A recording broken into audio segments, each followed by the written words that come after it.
Hi, I'm Jim Franks, and you're listening to Verse by Verse.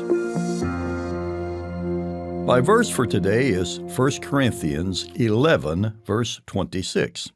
To understand what is going on here, a little background information is helpful. The Apostle Paul wrote 1 Corinthians to a Gentile church in Greece. Corinth was a famous city of that day, but it was mostly famous for its immorality.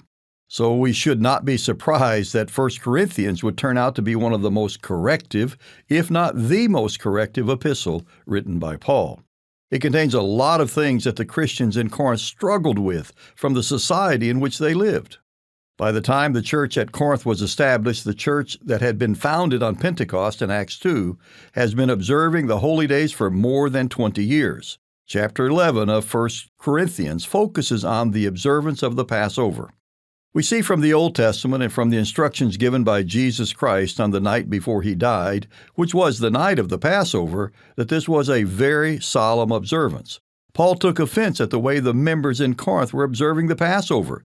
It was more like a feast with food and drink than it was a solemn observance. Paul is very strong in his criticism, as we see in verse 22 of chapter 11. What?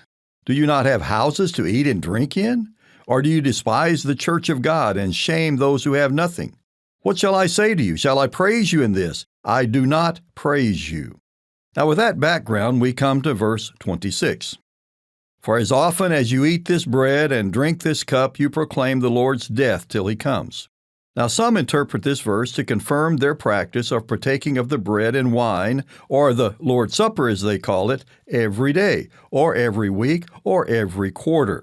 It seems that those who observe this ordinance justify their conduct from this verse. The Catholics have a daily Mass, which is supposed to replicate what Christ did the night before he died. Many Protestants have a weekly and some have a quarterly observance using the bread and wine. So what is this verse actually saying? Do this as often as you want? Or is it saying something different?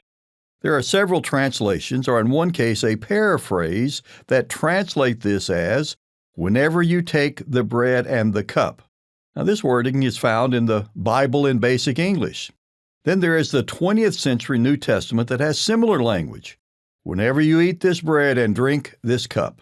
So verse 26 isn't promoting multiple celebrations of eating the bread and drinking from the cup, but it is directing the Corinthians, and it is also for us today, that whenever we eat the bread and drink from the cup, it is to proclaim the Lord's death until he comes. This is the Passover observance as kept by the New Testament church, following the example of Jesus Christ. How often did Christ observe the Passover? Well, it was once a year. The Old Testament is clear the Passover was observed once per year in the evening of the 14th of Abib. We follow that example today, once a year on the night of the 14th of Abib on the Hebrew calendar. But we use the symbols instituted by Christ, unleavened bread and wine. It is the most solemn service of the year for the church, and it is only once a year. Verse by Verse is a Life, Hope, and Truth podcast.